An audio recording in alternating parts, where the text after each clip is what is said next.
चिड़िया चुनमुन कार्टून। प्यारे दोस्तों, हमारे इस चैनल को लाइक और सब्सक्राइब जरूर करें। एक जंगल में एक कालू कौवा रहता था जो बहुत अमीर था। वो अमीर होने के साथ साथ बहुत आलसी भी था। उसने अपने सारे काम के लिए 2 नौकर रखे हुए थे, जो एक कबूतर और एक बुलबुल था। कौवा हमेशा बिस्तर पे ही सोया हुआ रहता था। वो वहीं से आदेश दिया करता था। एक दिन की बात है, उसे भूख लगी तो वो जल्दी से आवाज देता है, ए कबूतर, चल जल्दी से मेरे लिए खाना लेके आ। बहुत तेज भूख लगी है मुझे। खाना खाकर सो जाऊंगा। देखना मुझे कोई परेशान न करे। थोड़ी ही देर बाद कबूतर और बुलबुल कौवा के आगे ढेर सारे पकवान लाके रख देते हैं, जिसे वह खाकर सोने चला जाता है। दिन प्रतिदिन कालू कौवा आलसी होता जाता है। उसका बस यही काम था, खाना पीना और सो जाना। कालू कौवा अब सारा काम अपने नौकर से ही करवाता था और खुद सारा दिन बैठा रहता था, आराम ही करता रहता था। इसी तरह कुछ दिन बीतते गए। कुछ दिन तो ये सब ठीक ही चल रहा, लेकिन कालू कौवा अब बहुत बीमार और सुस्त हो गया था। उसी वजह से वह बिस्तर से हिल भी नहीं सकता था। कालू कौवा अपनी हालत देखकर बहुत ही परेशान रहता था। दिन प्रतिदिन कालू कौवा को चिंता बढ़ती ही जा रही थी। रोज लेटे लेटे यही सोचता था कि अरे मुझे ये कैसी बीमारी लग गई है कि बिस्तर पर से हिला भी नहीं जा रहा है। मुझे तो अब ऐसा लग रहा है कि मेरे अंदर अब जरा भी शक्ति नहीं बची है। सारा दिन बस मुझे भूख ही लगती रहती है और खाना खाकर मुझे नींद ही लगती रहती है। न जाने मुझे ये कैसी बीमारी लग गई है। पता नहीं अब कैसे ठीक होगी ये। बस बहुत हो गया। अब जल्दी से मुझे अपना इलाज करवाना ही होगा। आखिर मैं इतना रईस जो हूँ, अपने इस बीमारी के लिए बड़े बड़े और रईस डॉक्टर को बुलाऊंगा और उनसे अपना इलाज करवाऊंगा। अगर किसी डॉक्टर ने मेरे इस बीमारी का इलाज कर दिया, उसे मैं मुंह मांगा इनाम दूंगा। आखिर मैं इतना रईस जो हूँ, और पैसों के लालच में तो बड़े बड़े अस्पतालों के डॉक्टर आएंगे मेरा इलाज करने को। ये सारी बातें सोचकर कालू कौवा दोनों नौकर को आवाज देता है, अरे वो कबूतर और बुलबुल, इधर आओ। तुम दोनों जाओ जंगल और मेरे लिए अच्छे से अच्छे डॉक्टर ढूंढ कर लाओ, जो मेरा इस बीमारी का इलाज कर सके। जी सेठ जी, मैं अभी जाता हूँ। चलो बुलबुल भाई। जब कबूतर और बुलबुल डॉक्टर की खोज में निकलने ही वाले होते हैं कि कौवा उसे आवाज देता है और उससे कहता है, अरे जरा ठहरो, पहले मेरी बात सुनो। उन डॉक्टरों को इनाम का लालच भी देना। जो मेरे बीमारी का अच्छे से इलाज करेगा, मैं उसे बहुत सारा इनाम भी दूंगा। ठीक है सेठ जी, हम वैसा ही करेंगे जैसा आपने कहा है। फिर कबूतर और बुलबुल दोनों जंगल चले जाते हैं, जंगल के सारे डॉक्टरों को लेने के लिए। कबूतर और बुलबुल एक पेड़ पे बैठ जाते हैं और वह सारे डॉक्टरों को इकट्ठा करते हैं। वहाँ बहुत सारे डॉक्टर आ जाते हैं। तोता और रानी चिड़िया और टूनी चिड़िया वहाँ आ जाते हैं सब। इधर एक पेड़ पे बैठ के पिद्दी चिड़िया ये सारी घटना देख रही थी। उसने कबूतर और बुलबुल की सारी बातें सुन ली थी। सभी डॉक्टरों को देखकर कबूतर बोलता है, ये तो बहुत अच्छा हुआ कि आप सब यहाँ आ गए। हाँ दोस्तों, ठीक है कि हम सब यहाँ आ गए, लेकिन आपने हम लोगों को यहाँ क्यों बुलाया है? मैं बताता हूँ ना आप लोगों को कि मैंने यहाँ क्यों बुलाया है। अरे हाँ डॉक्टर साहब, हम बताते हैं आपको आप लोगों को यहाँ क्यों बुलाया गया है। हाँ तो बात ये है कि हम दोनों बहुत अमीर सेठ के यहाँ काम करते हैं और हमारे सेठ जी बहुत बीमार हो गए हैं और मुझे आप लोगों को बुलाने के लिए हमारे सेठ ने भेजा है। जिस डॉक्टर ने भी उनका अच्छे से इलाज कर दिया, उसे मुंह मांगा इनाम मिलेगा।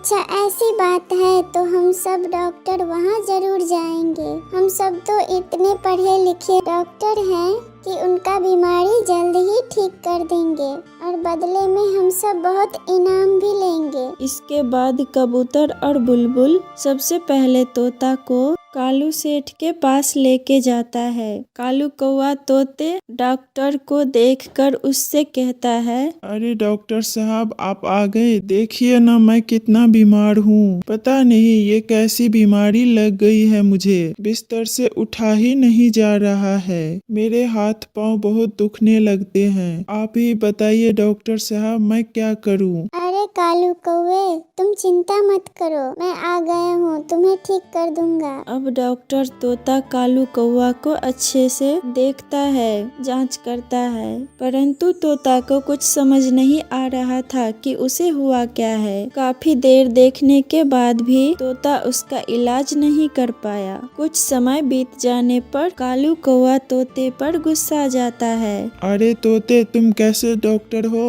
अरे कबूतर तुम ये किसे उठा कर लाए हो। ये तो बस मुझे चेक ही किए जा रहा है। इलाज तो कुछ किया नहीं जा रहा है इससे। इसे ले जाओ जल्दी मेरे आँखों से दूर करो और किसी अच्छे डॉक्टर को लेके आओ। जी सेठ जी मैं इसे अभी लेकर जाता हूँ और दूसरे किसी अच्छे डॉक्टर को लेके आता हूँ। फिर कबूतर टूनी डॉक्टर को लेके आता है। अरे टूनी डॉक्टर आप हो, मुझे जल्दी इस बीमारी से छुटकारा दिलाओ। अच्छा ठीक है कालू कौवा, थोड़ा धीरज रखो, मैं तुम्हें चेक करके तुम्हें ठीक करती हूँ। टूनी भी कालू कौवा को अच्छे से चेक करती है, परंतु उसे कुछ समझ नहीं आता है। फिर टूनी चिड़िया सोचती है, अगर मैं इस कालू कौवा का इलाज नहीं कर पाई तो मुझे इनाम भी नहीं मिलेंगे। इससे अच्छा है कि मैं किसी तरह इसका इलाज कर ही दूं। एक काम करती हूँ, इसे एक टैबलेट खिला देती हूँ। और टूनी चिड़िया कालू कौवा को दवाई देकर वहाँ से चली जाती है, परंतु कालू कौवा को वो दवाई खाने से कोई फर्क नहीं पड़ रहा था। कालू कौवा फिर से कबूतर को बोलता है, जाओ कबूतर टूनी चिड़िया को फिर से बुलाओ। फिर कबूतर टूनी चिड़िया को लेके आता है।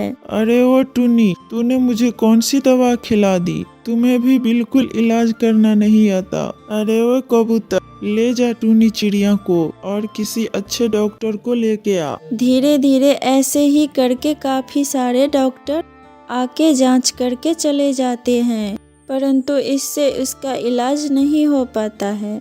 फिर एक दिन कालू कौवा दोनों नौकर से कहता है, आज किसी भी हालत में किसी अच्छे डॉक्टर को लेके आओ, नहीं तो मैं तुम दोनों को नौकरी से निकाल दूंगा। फिर कबूतर और बुलबुल जंगल में ढूंढते ढूंढते एक पेड़ के नीचे बैठ जाता है। थोड़ा देर के बाद पिद्दी चिड़िया वहाँ आती है और कहती है, क्या हुआ तुम दोनों को? क्या कोई भी डॉक्टर कालू कौवा को सही तरीके से इलाज नहीं कर पाया?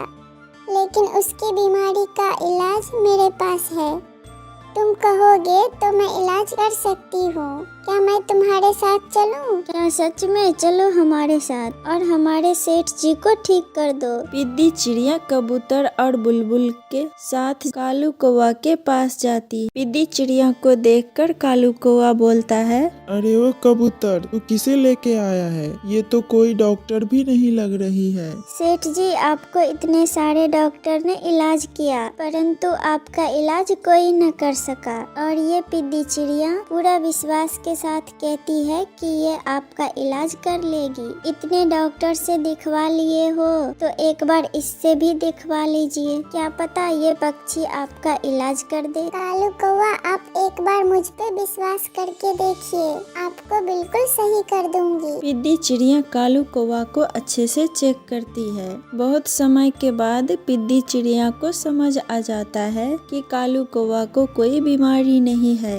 ये कौवे का सिर्फ आलसीपन है और ये आलस ही है जिसकी वजह से कालू कौवा की ऐसी हालत हो गई। अरे कालू मुझे समझ आ गया, तुम्हें कौन सी बीमारी है। तुम देखते जाओ मैं तुम्हारा इलाज कैसे करती हूँ। कालू कौवे तुम्हारे घर के आगे एक खाली घर है ना, तुम वहाँ चलो, मैं तुम्हारा वही इलाज करूँगी। ऐसी बात है तो मैं अभी वहाँ जाता हूँ। और कौवा उस खाली घर में चला जाता है। कालू कौवा उस घर के अंदर जाता है। पिद्दी चिड़िया उस घर में आग लगा देती है। अरे कोई है, बचाओ बचाओ मुझे, बचाओ। अरे कोई है, बचाओ बचाओ मुझे, बचाओ। कालू कौवा आग से बचने के लिए खूब मेहनत करने लगता है और खूब उछलने लगता है और मेहनत करते करते आखिरकार वो घर से बाहर चले जाता है। बाहर आकर वो पिद्दी चिड़िया से कहता है, अरे पिद्दी चिड़िया, तू क्या मुझे मारना चाहती थी? पूरे घर में ही आग लगा दी तुमने तो। अरे कालू कौवा, तुम आलस के वजह से बहुत कामचोर होते जा रहे थे और तुम्हारे आलस की वजह से ही तुम्हारी ऐसी हालत हो गई है। देखो अब तुम्हारे शरीर में तो फुर्ती भी आ गई और अपनी जगह से हिल भी पा रहे हो, इसीलिए हमें मेहनत करते रहना चाहिए। हाँ पिद्दी चिड़िया, तुम बिल्कुल सही कह रही हो। मैंने अपने आप को बहुत अमीर समझने लगा था और इसी वजह से मैं खूब रईसी करता था। अब से मैं अपना काम खुद से ही करूँगा। आज से सारी नौकरों की छुट्टी। और इस तरह कालू कौवा पिद्दी चिड़िया से खुश होकर बहुत सारा इनाम देता है। तो दोस्तों, इस कहानी से हमें ये सीख मिलती है कि आलस हमें मानसिक और शारीरिक दोनों रूप से हमें कमजोर करता है। टूनी चिड़िया अपने पति मानव और अपने सास के साथ रहती थी। टूनी चिड़िया की सास अपने बेटे मानव से कहती है, अरे बेटा मानव, बहू पेट से है, जरा बुलबुल डॉक्टर के पास ले जा, बहू को चेक करा ला कि गर्भ में बेटा है या बेटी। अगर बेटा होगा तो रहने देना, बेटी होगी तो मार देना। हाँ माँ, मुझे कौन सी बेटी चाहिए? मुझे तो बेटा चाहिए। फिर मानव चिड़ा और टुन्नी चिड़िया की सास उसे जबरदस्ती बुलबुल डॉक्टर के पास लेके जाते हैं। वो लोग बुलबुल डॉक्टर के पास पहुंच जाते हैं। मानव चिड़ा बुलबुल डॉक्टर से कहता है, बुलबुल डॉक्टर, जरा मेरी पत्नी को चेक करके बताएं कि इसके गर्भ में लड़का है या लड़की। अरे तुम लोग पागल हो गए हो क्या? नहीं नहीं, ये गैर कानूनी है, मैं ऐसा नहीं कर सकता हूँ, तुम लोग जाओ यहाँ से। तुम मुझे अभी जानती नहीं हो। मेरी पत्नी के गर्भ को चेक करके बताओ कि बेटा है या बेटी, नहीं तो मैं तुम्हें जान से मार दूंगा और तुम्हारा ये हॉस्पिटल भी तोड़ दूंगा। फिर वो लोग बुलबुल डॉक्टर को डराते धमकाते हैं। फिर बुलबुल डॉक्टर जल्दी से चेकअप करती है। चेकअप करके वो बहुत ही ज्यादा हैरान हो जाती है। अरे ये कैसे हो सकता है? ऐसा तो मैं पहली बार देख रही हूँ। अरे बुलबुल डॉक्टर, हमें भी तो बताओ, क्या अकेले अकेले बड़बड़ा रही हो? हमें जल्दी से बताओ कि बेटा है या बेटी। टुन्नी के पेट में बेटा नहीं है, 12 बेटियाँ हैं। क्या बकवास कर रहे हो बुलबुल डॉक्टर? मुझे एक भी बेटी नहीं चाहिए, मुझे तो बेटा चाहिए था। हमें इतनी सारी मुसीबतें अपने घर में नहीं चाहिए। बुलबुल डॉक्टर, तुम इन 12 बेटियों को मार डालो। नहीं, मैं पहले भी एक पाप कर चुकी हूँ, मैं दोबारा पाप नहीं करूँगी। आप लोग कहीं और चले जाइए। अगर तुम हमारी बात नहीं मानोगी तो हम तुम्हें मार देंगे। आई बात समझ में? तुम लोग मुझे हाथ तो लगा कर देखो, मैं अभी पुलिस को कॉल करती हूँ। फिर वो लोग टुन्नी चिड़िया को घर लेकर आ जाते हैं। अरे बेटा, ये क्या हो गया? हमें तो एक भी बेटी नहीं चाहिए थी,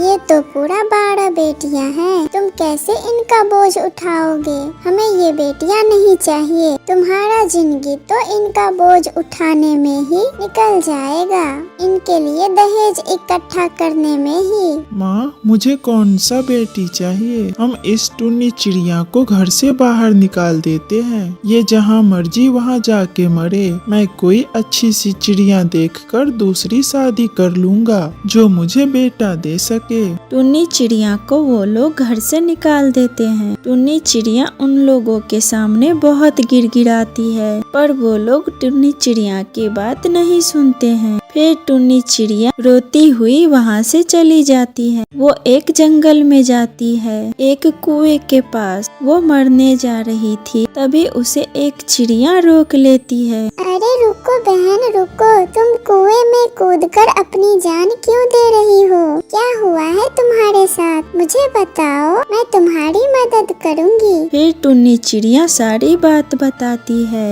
वो चिड़िया सोचने लगती है, ये टुन्नी चिड़िया तो 12-12 अंडे देने वाली है। अगर मैं उन अंडों को बेच दूंगी तो मुझे बहुत सारे पैसे मिल जाएंगे। अरे टुन्नी चिड़िया, तुम्हें मरने की जरूरत नहीं है, तुम मेरे घर चल कर रहो। फिर चिड़िया टुन्नी चिड़िया को अपने घर लेके चली जाती है। ऐसे ही कुछ दिन बीत जाते हैं। टुन्नी चिड़िया पूरे 12 अंडे देती है। एक दिन वो दाना लेने के लिए जा रही थी, तब वो चिड़िया से कहती है, चिड़िया बहन, मैं अपने लिए दाना लाने जा रही हूँ, आप मेरे अंडों का ध्यान रखना। हाँ हाँ टुन्नी चिड़िया, आप जाओ, आप बेफिक्र होकर जाओ, मैं आपके अंडों का पूरी तरह ध्यान रखूंगी। फिर टुन्नी चिड़िया अपने लिए दाना लाने के लिए चली जाती है। यही सबसे अच्छा मौका है। टुन्नी चिड़िया दाना लेने गई है, मैं उसके अंडे ले जाकर बेच देती हूँ। फिर चिड़िया अंडों को लेकर बेचने के लिए चली जाती है। दुकानदार जी, मैं इन सारे अंडों को बेचना चाहती हूँ, आप इसकी कितनी कीमत दोगे? दुकानदार अंडों को देखकर समझ जाता है कि अंडों से बच्चे बाहर आने वाले हैं। ये चिड़िया तो लगता है बेवकूफ है, इन अंडों से तो बच्चे बाहर आने वाले हैं, मैं इससे झूठ कह देता हूँ। अरे चिड़िया, ये अंडे तो खराब हैं, इन्हें मैं 1 हफ्ते तक अपने पास रखूंगा। अगर ये अंडे खराब नहीं हुए तो ही मैं तुम्हें पैसे दूंगा। मैं 1 हफ्ते तक नहीं रुक सकती हूँ, मुझे ये अंडा दो, मैं लेकर जा रही हूँ। अच्छा ठीक है, तुम मुझे थोड़ी देर का समय दो, अभी मैं चेक करके तुम्हें कुछ देर में पैसे दे दूंगा। फिर लाडो चिड़िया वहाँ से चली जाती है। थोड़ी देर में टुन्नी चिड़िया दाना लेकर वापस आ जाती है और देखती है कि घोंसले में उसके अंडे नहीं है। हे भगवान, मेरे अंडे कहाँ गए? चिड़िया, मेरे अंडे कौन ले गया? अरे बहन, मैं क्या बताऊं, शिकारी पक्षी आए थे जो कि अंडों को ले गए। बहुत मुश्किल से मैंने अपनी जान बचाई है।